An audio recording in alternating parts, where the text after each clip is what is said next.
Pagi buat sahabat-sahabat dimana saja berada, para subscriber yang saya cintai, sahabat-sahabat pegiat media sosial ya, yang hobi untuk menonton upload video dari beberapa konten kreator.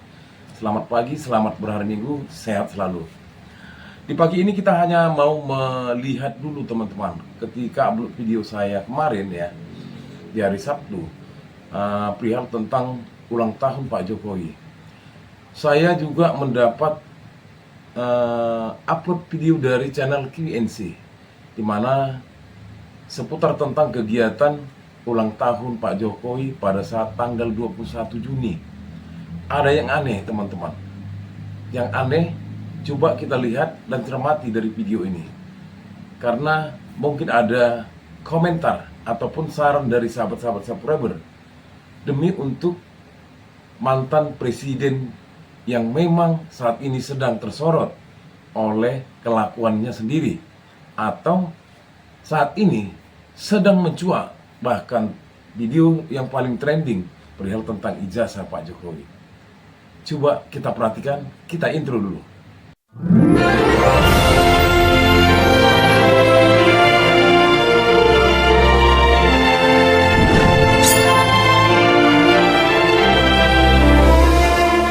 Hari ini 21 Juni tahun 2025, tepat ulang tahun ke-64 Jokowi. Tampak beberapa karangan bunga dan tumpengan nasi kuning di depan rumah Jokowi di daerah Sumber, Kecamatan Banjarsari, Solo. Namun, terlihat pemandangan yang tidak seperti biasa. Jokowi yang biasanya menjadi objek sorotan kamera, pada kesempatan kali ini, hal tersebut tidak tampak terlihat. Jokowi hanya muncul sekilas dan kemudian memposisikan dirinya berada di belakang istrinya, Iriana. Wajahnya sudah semakin kelihatan sembab dan penuh dengan belang-belang putih. Apakah ini pertanda bahwa sakit yang dideritanya sudah semakin parah? Ataukah ini pertanda bahwa sebentar lagi pesta akan segera usai dan Jokowi benar-benar hanya tinggal kenangan masa lalu saja? Tanggapan teman-teman, para subscriber, para pegiat media sosial, dan pecinta anak Medan bersuara. Kok semakin lama wajah Pak Jokowi semakin sembab, seperti membengkak, dan warna kulitnya memutih. Ada apa ya? Lagi tim kesehatan atau kedokteran presiden kan ada ya, yang jauh lebih baik dari dokter-dokter yang lain kali ya. Pastilah, kalau tidak salah ada pasti dari angkatan ya, apa darat, laut, dan udara. Semua itu pasti ada. Tapi apa makna pertanda ini buat kita semua di hari ulang tahun Pak Jokowi, ketika dia sudah mulai mengurangi, biasanya paling suka dipoto, divideokan, dan kali ini mungkin karena ada yang merasa dia seakan-akan malu atau gimana ya terhadap penyakitnya. Tapi ini menjadi pertanyaan buat kita, para subscriber, ada apa sebenarnya? Apa sih penyakit Pak Jokowi? Sehingga yang katanya ketika berkunjung ke Athena pada saat pengumumian ya, Paus Paulus kalau tidak salah pada saat itu. Setelah pulang dari situ katanya penyakitnya pertama gatal-gatal dan sebagainya. Namun di channel yang sama juga saya mau beritahu teman-teman, Pas Pampres adalah pengawal presiden dan dibiayai oleh negara, dan uangnya berasal dari pajak rakyat Indonesia. Apakah dalam video ini layak tidak seorang ataupun beberapa orang Pas Pampres? Ya oke lah, tapi sebenarnya menjadi cuma-cuma gitu ya. Artinya masih banyak yang harus kita perhatikan perihal tentang efisiensi biaya. Namun untuk jauh lebih mapan atau jauh lebih kita mengerti, supaya kita juga jangan gagal paham, coba kita lihat video selanjutnya. Dalam rangka ulang tahunnya yang ke-64, Jokowi mengundang orang-orang makan nasi tumpengan bersama di depan rumah Jokowi di Kampung Sumber, Kecamatan Banjarsari, Solo. Tidak lupa, Jokowi juga mengundang beberapa abang becak dan pedagang keliling untuk dibagi sembako dan amplop berisi uang. Dan siapa kira-kira yang bagikan amplop tersebut? Ternyata Pas Pampres yang notabene dibayar dengan uang APBN yang berasal dari pajak rakyat. Mereka melaksanakan tugas bukan hanya menjaga keamanan mantan presiden, tetapi juga sebagai ajudan Jokowi membagikan angpau kepada orang-orang. Itulah kegiatan Pak Jokowi ketika di kala ulang tahunnya yang disorot atau diupload oleh QNC Channel ketika keadaan Pak Jokowi dan tugas-tugas Pas Pampres sebagai pengamanan mantan presiden. Baik teman-teman, kali ini channel QNC juga membahas tentang Roy Suryo. Ternyata Roy Suryo, teman-teman, sahabat-sahabat, para subscriber saya, pada saat itu dia juga pendukung Jokowi. Dan hubungan mereka ini sudah lama saling kenal. Tak kenapa, apa sebabnya? Roy Suryo pernah diprank oleh Pak Jokowi. Mau tahu videonya? Baik, kita tonton. Ternyata seorang Roy Suryo dulunya merupakan salah satu pendukung Jokowi dan sekaligus juga merupakan korban dari kebohongan Jokowi itu sendiri. Hal tersebut terungkap saat Roy Suryo diundang di podcast YouTube Deddy Sitorus Official beberapa hari lalu. Roy secara belak-belakan mengungkapkan semua kebohongan yang telah dilakukan oleh Jokowi. Salah satunya yaitu mengenai mobil SMK yang merupakan kendaraan politik Joko Widodo untuk melangkah menuju ke kursi Gubernur DKI Jakarta. Untuk lebih jelasnya, marilah kita ikuti cuplikan dari obrolan menarik yang disampaikan oleh Deddy Sitorus bersama narasumbernya, pakar telematika Roy Suryo. Mas Suryo juga pendukung Jokowi, bukan? Iya kan? ikut. Ada gini, pendukung dengan idenya yang luar biasa. Waktu itu kan ada ide mobil SMK. Nah, saya memang dari awal itu saya memang membantu adik-adik SMK, Sekolah Menengah Kejuruan, tapi di bidang TI. Oke. Waktu itu dengan Kang Ono Purbo, dengan Nugroho, dengan Armen Langi, Budi Raharjo dan lain sebagainya. Nah, karena kita kedekatan dengan Sekolah Menengah Kejuruan, waktu itu ada program SMK yang bikin motor. Bu Rini Sumarno. Yang di Kalimantan. Kansen, ya kan? Kemudian ada SMK mobil. Nah, Pak Joko Sutrisno waktu itu. Gitu. Nah, beliau kontak saya, Mas, ini bantuin dong, kita lagi bikin kayak gini. Nah, saya makanya lihat, waktu itu kebetulan saya kenal juga dengan Pak Kiat Sukiyat. Nah, kebetulan karena memang waktu itu kan ada 5 pionir gitu ya, atau 5 prototipe. Lah, ada SMK di Kendal, SMK di Borobudur, SMK di Solo, SMK 2 saya lupa mana lagi ya gitu. Tapi yang paling bagus memang yang di Solo. Karena kerja dengan Pak Kiat. Pak Kiat kan profesional, bikin bengkel. Nah, karena saya kenal dengan Pak Kiat juga ngomong, ya udah kita ikut bantu. Tujuan kita sederhana, Mas. Memang untuk mendidik adik-adik itu, untuk mereka supaya punya kerjaan jelas. Kemudian saya memang ya sudah kenal juga dengan Pak FX Rudi, Pak Wali Solo, Pak FX Rudi Adiatmo, ya. Kemudian ya kita sama-sama. Bahkan Mas, ini yang mungkin ya 1-2 orang sudah ngerti, tapi banyak juga yang belum ngerti.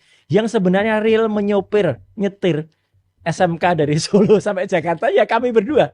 Sama Pak Jokowi. Enggak, dengan Pak Rudi. Oh, dengan Pak Rudi. Iya, betul. Jokowinya naik pesawat. Dia naik pesawat malah. Iya, tapi dia sendiri nggak yakin kali mobil. Tapi kan pemberitaannya kan seolah-olah Jokowi naik mobil itu kan. Iya, emang dia jago sih soal gimmick. Nggak ada lawan dah. Dan yang nungguin mobil itu di balai uji emisi di Serpong, ya itu ya berdua, Pak Rudi sama saya. Sampai mobil itu tadinya kan nggak lolos. Terus gimana caranya supaya lolos? Kita catalytic converternya kita ubah karena kan bensin di Indonesia kurang bagus, sampai itu lolos. Nah, dari situ yang saya kaget, Mas. Begitu itu selesai, ya udah ditinggal gitu aja oleh Pak Jokowi. Iya.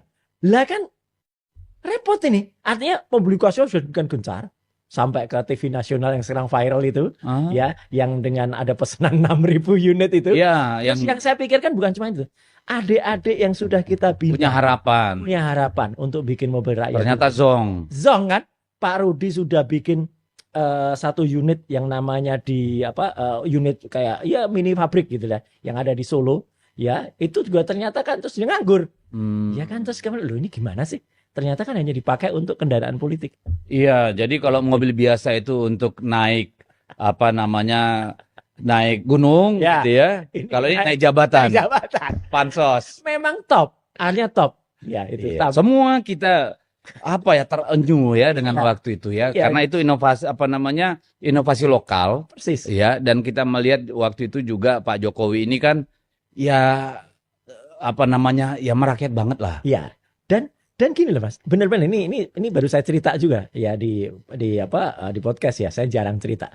Artinya gini, ketika launching itu SMK, itu kan memang saya akui ya, yang namanya Joko Widodo itu pandai betul untuk ahli marketing, ahli, gimmick ya. dan memang untuk memainkan tokoh gitu ya. Iya, Itu iya, pintar. iya. Jadi kan waktu itu dia tanya, Mas, ini gimana cerita? Oh, saya cerita gini, supaya ini pantas ceritanya gitu. Itu kan Solo.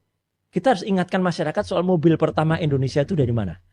Mobil pertama Indonesia itu memang yang beli adalah Sri Susunan Pakubuwono ke-10 Solo. Oh. Sebelum orang berpikir, Jadi dibangun narasi legendaris.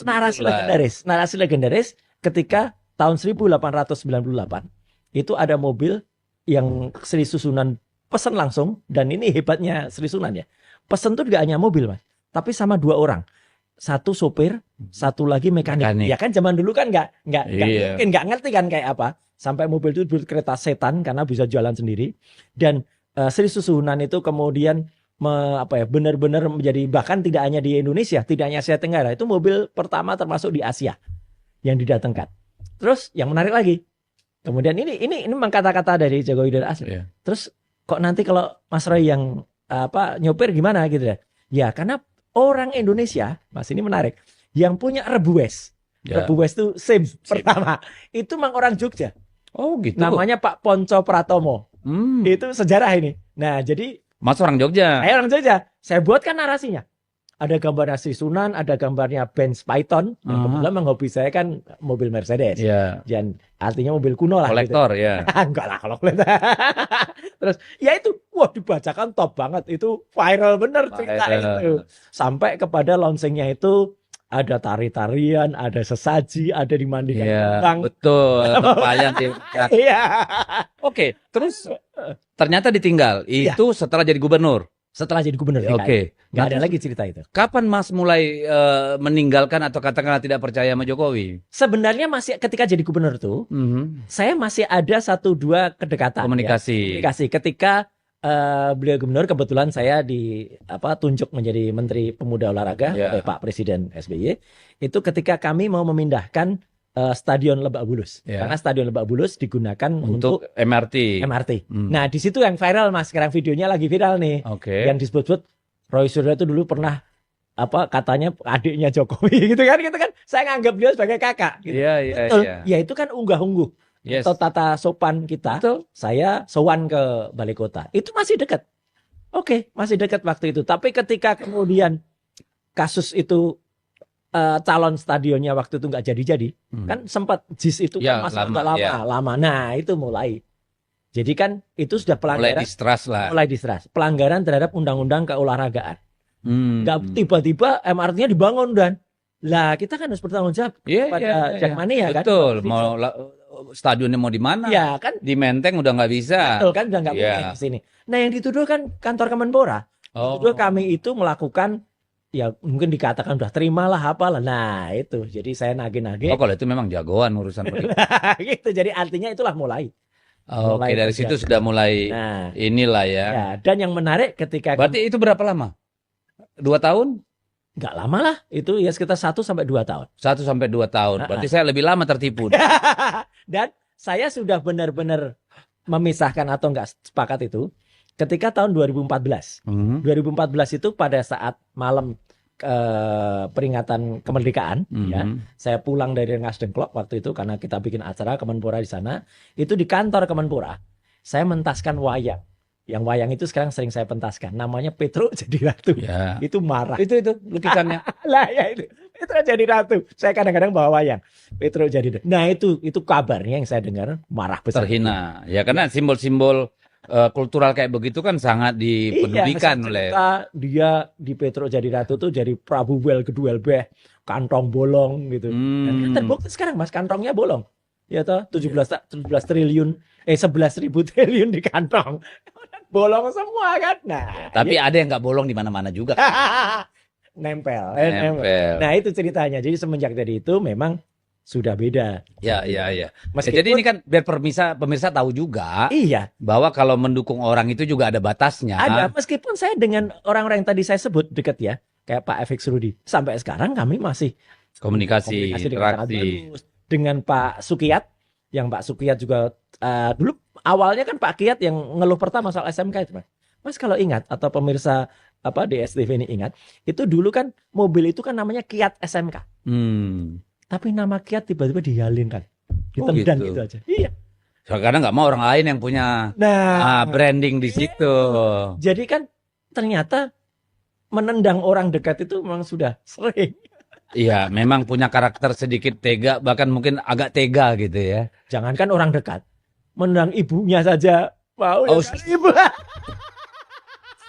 Saya nggak mau sampai ke sana. Hal-hal yang pribadional walaupun kita tahu, oke lah jangan dulu.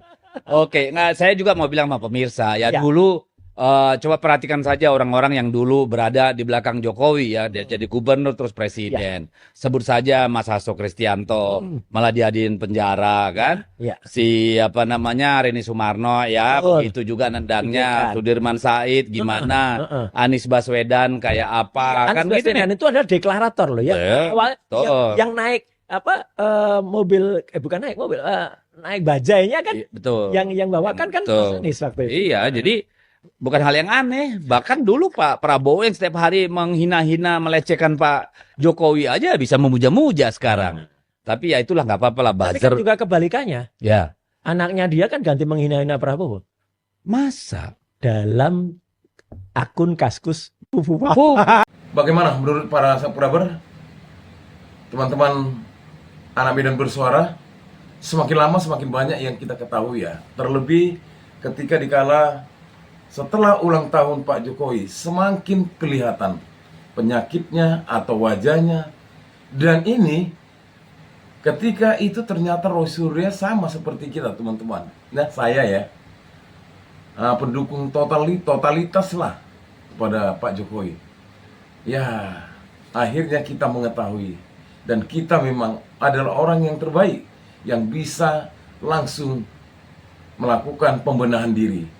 Bukan seperti teman-teman kita yang lain, tetap bertahan. Ya, apalagi para relawan. Itu dari mana? Untuk biaya-biayanya dari mana? Operasional mereka itu dari mana? Menjadi pertanyaan. Ya. Artinya, setelah melihat ketika Bapak Jokowi berulang tahun dan diundang beberapa masyarakat, lihatlah wajahnya, teman-teman. Dan begitu juga pukulan dari apa yang dikatakan oleh Roy Suryo ketika itu dekat dengan Pak Jokowi dengan program SMK-nya di channelnya Deddy Sitorus. Sangat luar biasa. Namun kali ini teman-teman, saya akan masuk ke channel Abang kita Refli Harun ketika dia mengundang juga salah seorang narasumber ya, untuk mengatakan siapa sih sebenarnya Joko Widodo. Kita masuk ke videonya. Oh ya. Batu macam-macam lah. Batu macam-macam. Produk alam. Produk alam. Jadi saudara sekalian, saya penasaran dengan informasi yang beliau sampaikan. Tetapi saya tahu ini berita yang ngeri-ngeri sedap. Berita yang ketika disampaikan belum tentu orang bisa percaya. Namun ya, saya untuk testing the water, Sobat Era sekalian, saya bikin polling tadi. Walaupun saya khawatir pollingnya agak tidak bisa ditangkap secara baik, tapi mudah-mudahan tidak. Apakah Anda percaya bahwa Jokowi yang pernah jadi presiden, gubernur, wali kota bukanlah Jokowi yang asli? Tanda tanya. Jokowi yang pakai toga di UGM dan berkumis adalah Jokowi yang berbeda dengan Jokowi yang kita kenal sekarang? Saya kira pertanyaan itu jelas dok ya, jelas nggak ragu-ragu ya. Ada 4.100 yang voting setelah beredar selama 33 menit ya, 33 menit yang lalu. Percaya ada Jokowi palsu 85%. 85 ya. Ya, tidak percaya ada Jokowi palsu 11%, ragu-ragu 4%. Saya kasih room ragu-ragu. Nah, memang saya tidak tahu ya, apakah dia terpengaruh dengan Refli Harun channel atau omongan saya terlebih dahulu baru menjawab polling atau apa. Tetapi saya sekali lagi Sobat Era sekalian ingin membacakan dulu apa yang ditulis oleh Dr. Zulkifli. Dr. Zulkifli adalah tamatan dari Fakultas Kedokteran Universitas Erlangga Surabaya tahun 88. Lulusnya 88. Lulusnya 88 dan pernah jadi anggota DPR ketika masih mahasiswa DPRD Surabaya. Surabaya. dan sempat menjadi ketua KNPI di Surabaya. Jadi bukan orang yang sembarangan. Jadi dokter yang aktivis seperti Dokter Tifa ya. Oke. Ini juga saya akan sampaikan ke Dokter Tifa apa yang kita diskusikan sekarang ini, dan nanti kalau Dokter Tifa mau bergabung, mudah-mudahan dia telepon sendiri saja. Oke ya. Nanti disediakan di sini ya untuk live Dokter Tifa juga. Oke, saya sudah silakan call kalau mau bergabung setelah mendengar percakapan kami. Oke. Enak kan Prof? Ya, Dok ya, sambil santai ya, sambil menyelam minum es kita. Oke. Judulnya ini dimuat di Independent Media Melek Hukum, independentmedia.id, di mana Joko Widodo yang asli tanda tanya. Dalam kasus ini ya, ini udah halaman keduanya. Oke, halaman sebelumnya adalah oleh Zulkifli S. Ekome. Ini Ekome nama karena saya lahir 1 Mei. Jadi Eko 1 Mei ya. Saya kira e-commerce ini bukan ya. Aktivis kebangsaan dan pendiri RP1, RP1, Rakyat Pinggiran Indonesia, RP1 itu ya. RPI ya. Ketika beredar sebuah artikel berjudul Hilang Misterius Bitor .2, aktivis bernama Widodo diduga memalsukan ijazah Jokowi di Pasar Pramuka Salemba, yang turut menyebut 2 nama aktivis lain, Inda dan Denny Iskandar, maka penting untuk melakukan klarifikasi atas kebenaran informasi tersebut. Berdasarkan konfirmasi pihak terkait, diketahui bahwa nama Inda yang dimaksud sebenarnya adalah Indra Kramadipa. Sedangkan Denny Iskandar seharusnya tertulis Denny Iskandar dengan 2 huruf N. Lebih lanjut, ketiganya Widodo, Indra Kramadipa, dan Denny Iskandar dikonfirmasi tidak hilang dan masih dapat ditemui. Salah satu di antara mereka menjelaskan bahwa seluruh proses administratif dalam pendaftaran calon gubernur DKI Jakarta telah dilakukan secara benar dan semua dokumen yang diajukan adalah asli. Oke. Namun yang menjadi sorotan adalah sosok yang mengatasnamakan diri sebagai Joko Widodo. Muncul pertanyaan, apakah benar orang tersebut adalah Joko Widodo yang asli? Karena terdapat perbedaan yang mencolok antara data pribadi dalam dokumen resmi dan sosok yang tampil di hadapan publik. Ada perbedaan. Jika benar sosok tersebut bukan Joko Widodo yang asli, maka muncul pertanyaan yang lebih besar, di mana Joko Widodo yang sesungguhnya? Dalam dunia intelijen, pemalsuan identitas atau penyamaran bukanlah hal yang asing. Dulu dikenal metode klasik seperti penggunaan topeng atau operasi plastik. Kini di era modern, kemungkinan seperti cloning bukan lagi fiksi ilmiah. Namun mengapa kemungkinan ini tidak pernah dibahas secara terbuka? Akan geger soalnya. Inilah kelemahan dunia telik sandi kita. Saya bilang telik ini bukan telek, bukan telek ya. Terutama ketika memasuki era perang asimetris saat operasi intelijen memiliki pengaruh lebih besar ketimbang perang bersenjata. Ya, sering sekali Gatot Nurmantio bilang perang asimetris ini ya. Keberhasilan sebuah operasi intelijen sering kali terletak pada keberhasilan membentuk persepsi publik. Dalam kasus ini, persepsi yang sengaja dibangun adalah seputar keaslian ijazah Joko Widodo mengalihkan perhatian dari kemungkinan yang lebih serius bahwa sosok yang mengaku sebagai Joko Widodo sebenarnya bukanlah orang yang dimaksud. Nama panggilan seperti Jokowi, bahkan penyebutan nama Mulyono semakin memperkuat dugaan ini. Perang persepsi semacam ini bukanlah yang pertama. Kita telah menyaksikan hal serupa dalam gerakan reformasi yang berujung pada penggantian UUD 1945. Saya tidak lanjutkan yang ini, Prof ya. Kita tidak membahas ini ya. Kasus serupa kini muncul kembali dalam bentuk upaya mendelegitimasi 8 tuntutan Forum Purnawirawan dan Prajurit TNI yang turut ditandatangani oleh Jenderal TNI Purnawirawan Tri Sutrisno. Narasi yang dibangun seolah menunjukkan bahwa beliau ditunggangi oleh para purnawirawan lain. Namun faktanya, baik Jenderal Tri maupun Forum Purnawirawan itu sendiri telah membaca, memahami, dan menyetujui isi tuntutan tersebut, termasuk tuntutan pertama, yaitu kembali ke UUD 45 18 Agustus. Tidak masuk akal jika para purnawirawan yang lebih junior, bahkan yang pernah menjadi anak buah langsung Jenderal Tri Sutrisno saat menjabat Panglima ABRI, dianggap bisa menunggangi beliau. Justru ini menunjukkan kesamaan visi dan keprihatinan terhadap arah bangsa. Semoga Allah, Tuhan yang Maha Kuasa, memberikan petunjuk kepada kita semua agar kita dapat membedakan mana yang benar dan mana yang salah. Amin ya rabbal alamin. Semakin lama semakin luas ya, semakin gimana ya, makin gregetan kita ya. Apalagi setelah melihat video dari atau update channel dari sahabat kita atau abang senior kita Refli Harun ya, ketika mengundang seorang dokter untuk menjadi narasumber. Dan ini bukan main-main ya, seorang dokter, seorang aktivis, dan seorang mantan anggota dewan.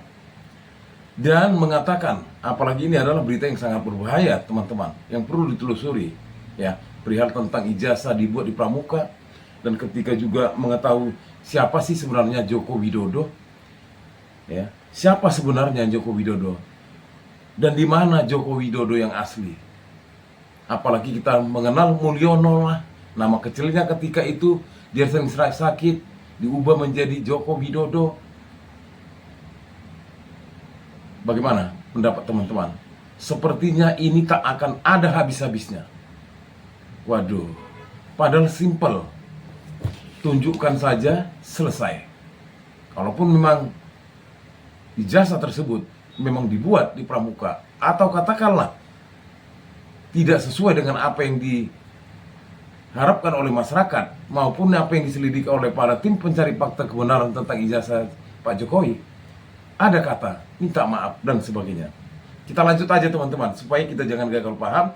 Dan ingat teman-teman, jangan di scroll ya, jangan di skip-skip, karena ini beritanya sangat luar biasa dan bisa menjadi bahan buat kita. Sebentar. Oke. Ya. Sebelum saya bertanya, mana bagian yang saya baca yang dokter mau klarifikasi, atau itu semua correctly itu tulisan dokter? Tentang Pak Tri Sutrisno, beliau memang membaca Ya. dan mengetahui tanda tangannya itu. Ya. Mengetahui, jadi beliau menyatakan saya mengetahui ya, karena sudah membaca kan pasti mengetahui. Oke, Gitu. jadi itu persepsi dokter bahwa karena dia sudah mengetahui, dia membaca, otomatis dia mengetahui ya. Oke. Pertama dok ya, tolong dokter ceritakan tentang pertemuan dengan Denny, bukan Dani ya, Denny Iskandar, dan dokter. Wah, sempat-sempatnya ke Surabaya. Saya kira sambil pulang juga barangkali ya. Silakan dok. Ya kebetulan waktu pendaftaran gubernur DKI waktu itu kan, Denny ini jadi salah satu tim bersama Boy Sadikin waktu itu. Saya kumpul sama Denny cukup lama karena sama-sama aktivis mahasiswa. Dia di KMNI, saya di kelompok independen gitu. Tapi sering ketemu. Sampai di Jakarta saya sering ketemu. Waktu itu dia cerita, Mas ini ada yang aneh katanya. Kenapa? Berkasnya ini benar, tapi orangnya kok beda gitu. Oke. Orangnya yang beda. Waktu itu saya tidak memperhatikan karena itu saya tidak tertarik untuk ikut dalam perhelatan itu. Nah, ketika Vitor menulis itulah saya ingat peristiwa itu, makanya saya temuin Denny di Surabaya. Kapan nemuinya? Itu hari Jumat yang lalu, tanggal 13 Juni. Ya, 13 Juni. Tanggal 13 Juni ya. Ya, 2025. Oke. Fotonya ditampilkan tapi Denny-nya di matanya ditutup karena kita tidak mendapatkan izin dari dia untuk menampilkan, tapi kita sebagai akuntabilitas publik bahwa pertemuan itu memang ada ya. Ya. Di sebuah restoran atau gimana? Ya, di sebuah restoran lah, di tempat minum, di tempat kopi. Ya, biasa kan.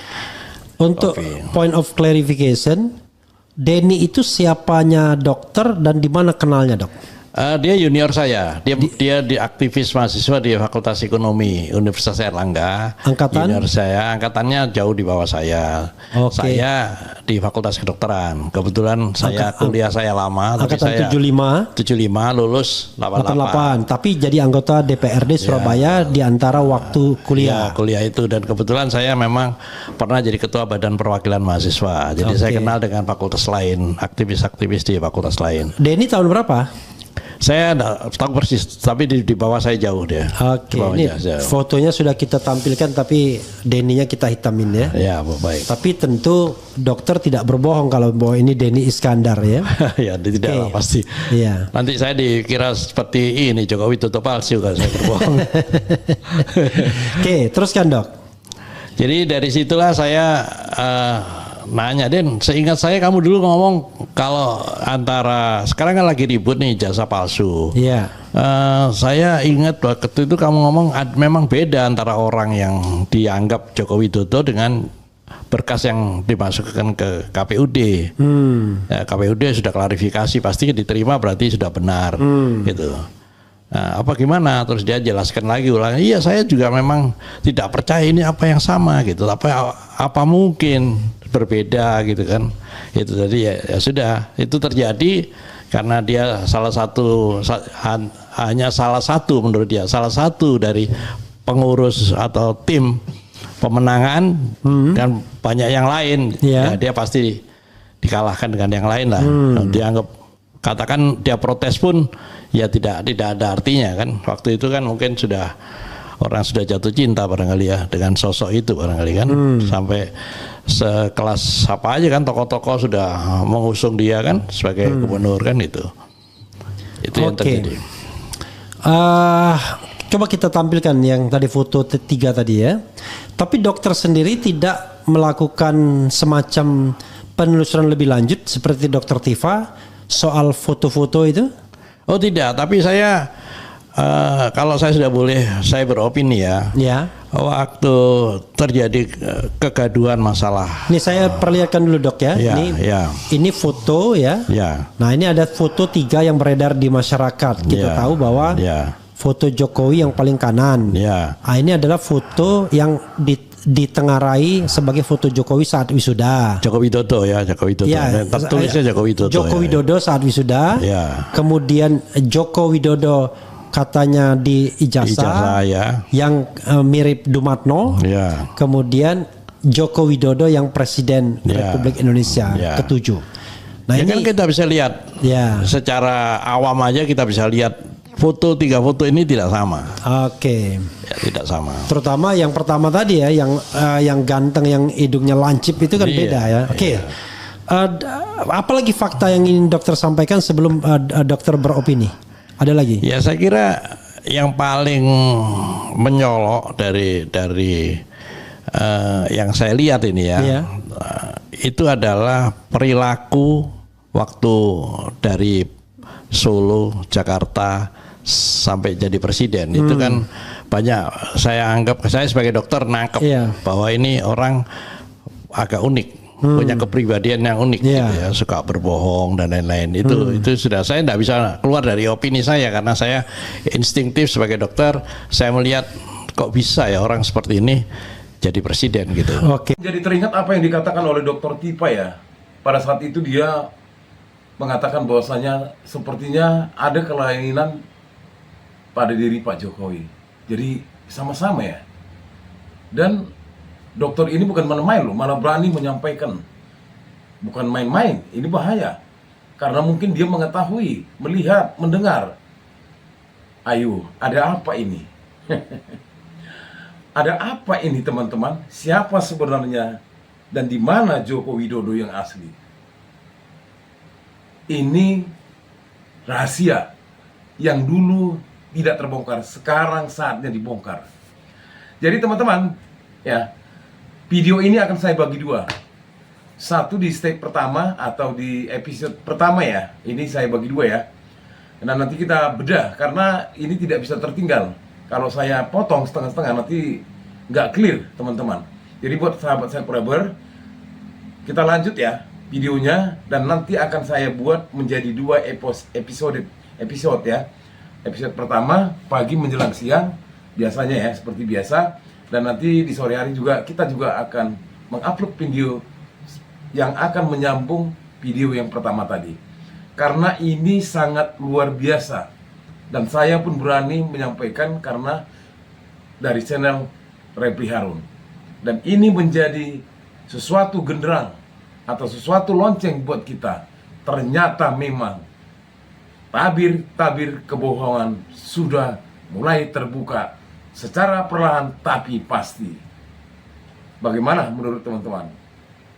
Agar kita semua semakin semangat membakar, menyalakan api-api kebenaran.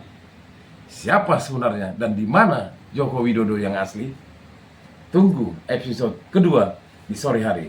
Salam perjuangan, merdeka, merdeka, merdeka, hidup rakyat Indonesia.